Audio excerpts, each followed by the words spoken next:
Bonjour à tous et bienvenue dans cette vidéo. Aujourd'hui on va parler du Hadris, le rouleur, ce vélo que j'ai pu tester dans ma dernière vidéo en exclusivité et où j'avais eu une conclusion assez simple.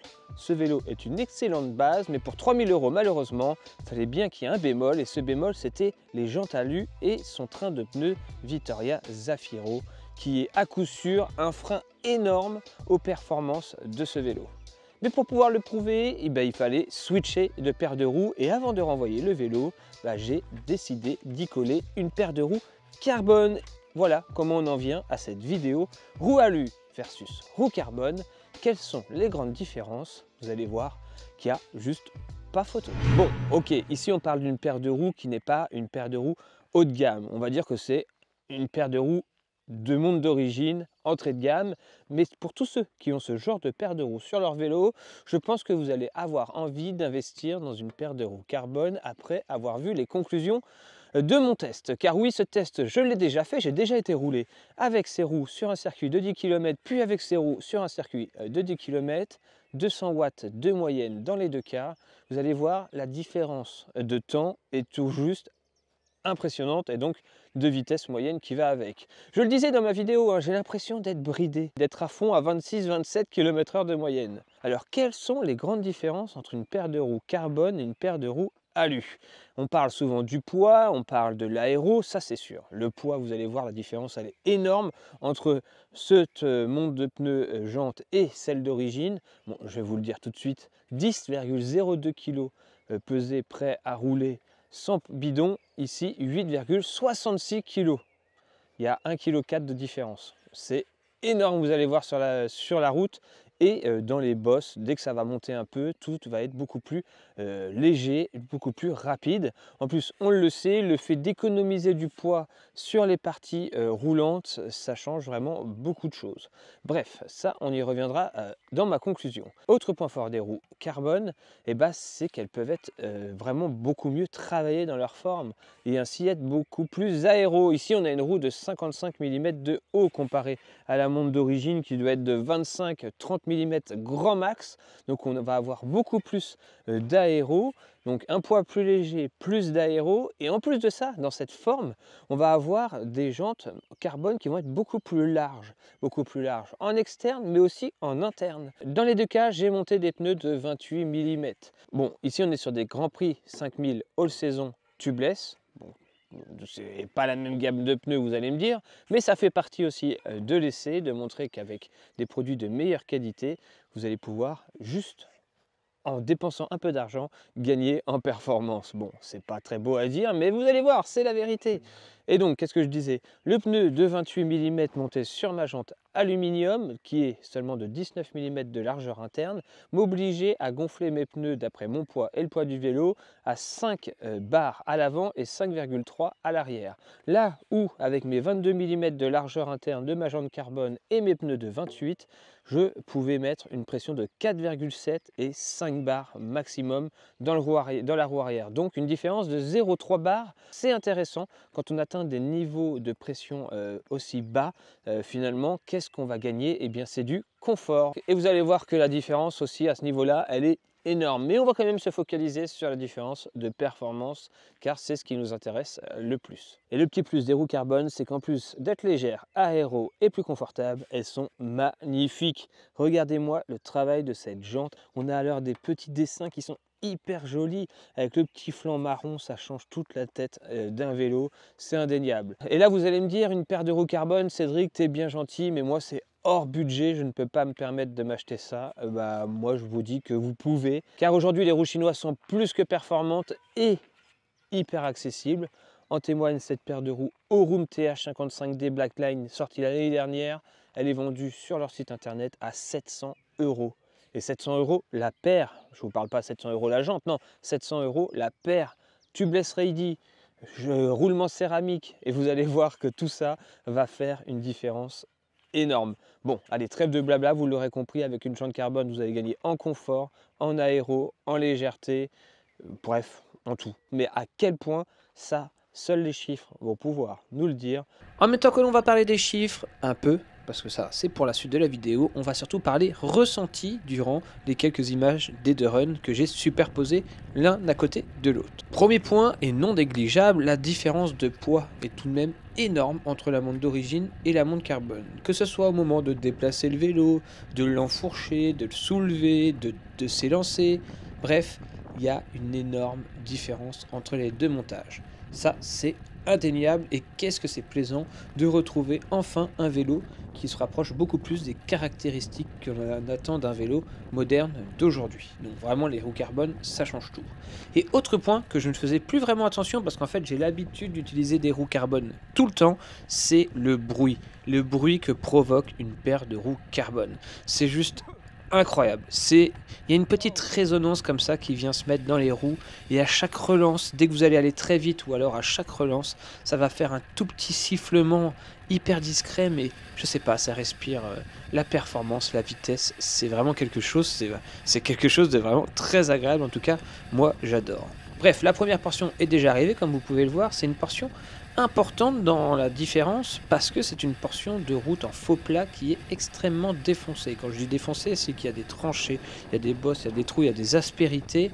Et forcément, avec la jante interne plus large, des carbones, la pression plus basse et le train de pneus meilleur, forcément que la montre carbone va être bien meilleure dans ces circonstances. C'est simple, le pneu va beaucoup mieux se déformer et va beaucoup plus absorber les irrégularités. On a vraiment l'impression de filer. On sent qu'il y a des imperfections, mais on sent qu'elles sont extrêmement lissées. Résultat, on a une grande différence de ressenti dans le corps, dans la tête, dans les bras, mais aussi sur le pilotage, qui est beaucoup plus sécurisé. La prise de vitesse est plus facile, sans interruption, et on prend alors les virages avec plus de vitesse, donc moins de ralentissement, moins de relance. Ça file beaucoup plus vite en route carbone, c'est indéniable. Et pourtant, psychologiquement, au premier abord, on pourrait avoir peur d'endommager ces roues carbone sur ce type de roue, mais pas du tout. Grâce à sa largeur interne et les caractéristiques de pneus qui vont déformer beaucoup plus avec une pression plus basse, ça passe partout et ça se ressent direct. Sur cette première partie déjà, on va gagner 5 secondes sur 2,5 km. Et ça, ce n'est que le début des secondes que l'on va grappiller tout au long de la vidéo.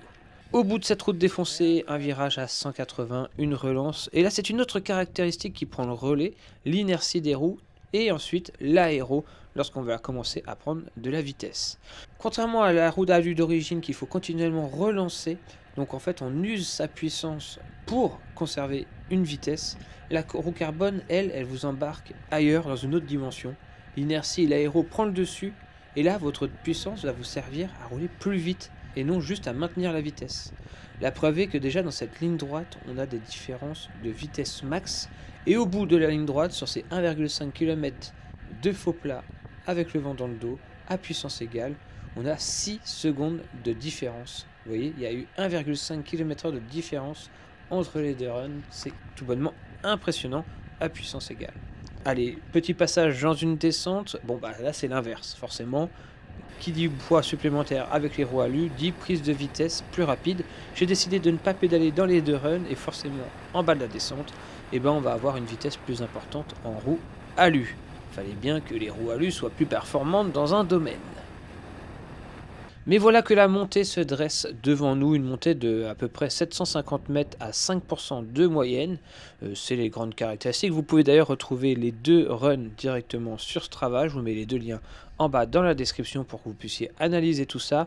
J'ai essayé vraiment de maintenir la puissance égale et je me suis vite rendu compte que dans la côte, je devais me mettre à 250 watts, que ça allait être beaucoup plus facile à maintenir. J'ai monté à 250 watts et malgré le fait que les roues hautes de 55 mm ne sont pas les plus adaptées à monter à la montagne, bref, dans ces circonstances, encore une fois, ça passe plus vite que les roues alu, c'est plus facile à relancer, c'est plus facile à maintenir en vitesse, c'est plus léger. Au train, c'est carrément plus facile. En résulte à la fin de ces 750 mètres, 4 secondes de différence à nouveau. Et pour la faire court, parce que moi je sais que ce qui vous intéresse, c'est le résultat final global. Dernière étape, un vent de face et du faux plat. 4 km exactement, même constat que tout le long du parcours, c'est bien plus facile. En roue carbone, malgré le vent légèrement de côté et les roues hautes, pas d'incidence.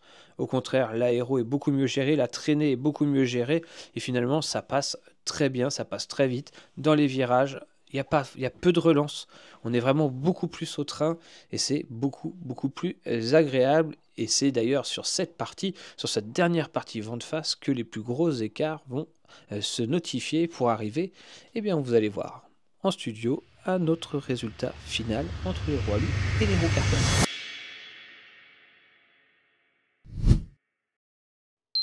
57 secondes, 1,5 km/h de moyenne de différence entre les alus et les carbones. Bon, à prendre en compte aussi entre les alus Zafiro et les carbones GP5000 tubeless all saison montés en chambre à air TPU. Soyons précis, oui, c'est pas si scientifique que ça mon test. Il a été fait de façon la plus rigoureuse possible en respectant des wattages à chaque endroit pour vraiment pouvoir permettre de comparer ce qui est comparable. Mais là, on ne parle pas qu'une différence entre une paire de roues alu et une paire de roues carbone.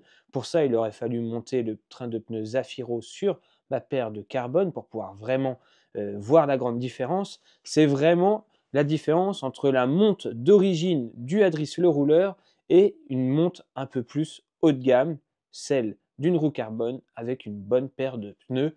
Et à ce petit jeu-là, eh ben, le résultat, bah voilà, il est sans appel et je le ressentais sur la route lors de ma première vidéo, je le disais, habituellement je roule à 29-30 km/h avec le même niveau de force que je mettais dans ce Hadris le rouleur, et là j'étais plutôt à 27-28 à l'heure, soit 1-2 points en moins de moyenne à chaque sortie, et c'était démoralisant. Et surtout, à chaque fois que je voulais faire une sortie, j'avais cette contrainte musculaire. Je me rendais compte qu'en fait, pour pouvoir conserver ma vitesse, bah, il fallait que je m'emploie. Et donc, ça m'obligeait très clairement, en plein milieu d'une ligne droite où j'étais au train, où j'avais une vitesse, je sais pas moi, modérée de 29-30 à l'heure, et bah, d'arrêter de pédaler pendant 1 ou 2 mètres pour pouvoir musculairement me détendre et puis ensuite pouvoir repartir. Chose qui n'arrive jamais avec mes paires de roues carbone et mes trains de pneus habituels. Car d'habitude, lorsque vous êtes au train et que vous avez atteint une certaine vitesse, et ben votre vélo il va vous aider à conserver cette vitesse avec cette paire de roues, et vous n'allez pas utiliser vos watts supplémentaires que vous allez mettre dans le pédalier à garder la vitesse, mais à accélérer toujours et toujours plus. Et c'est là la grande différence.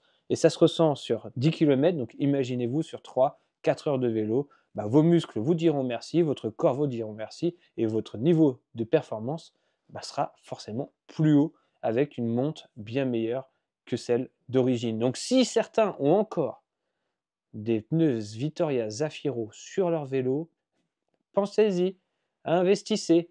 Puis en plus de ça, si vous pouvez changer votre paire de roues alu par une autre paire de roues, bah, pas forcément très chère, vous l'avez vu, j'ai décidé de prendre l'une de mes paires carbone les moins chères que j'ai actuellement, 700 €. La paire de pneus GP5000 AS tubeless 28 mm, on le trouve en ce moment sur We Ride On à 54 € je crois, donc ça fait 108 € le train de pneus complet. Si vous montez le tout en tubeless, vous n'avez même pas besoin de dépenser en chambre à air ou autre, et hop, vous êtes parti avec votre couple jante-pneu pour environ 810-820 €, tout compris, et vous allez atteindre un niveau de performance comme je vous ai montré. Vous allez gagner 1,5 point de moyenne. Bon, après, si vous n'êtes pas du tout dans la perf, si vous vous en fichez, bah ça, c'est vous que ça regarde, mais c'est plus que 1,5 km/h que ça vous fait gagner. C'est vraiment un ressenti sur la route, un effort musculaire moindre à fournir. Vraiment, je vous garantis, ça fait toute la différence. Bref, la vidéo parle d'elle-même, on en a assez longuement parlé.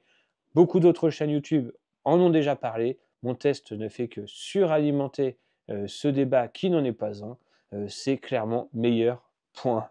Donc si vous pouvez y aller, allez-y. Et si vous pensez que c'est pas vrai et que votre jante alu d'origine elle est exactement aussi performante que la jante carbone de votre copain, bah tant pis pour vous, il continuera de rouler aussi vite que vous en dépensant moins d'énergie ou alors à rouler plus vite que vous. Voilà.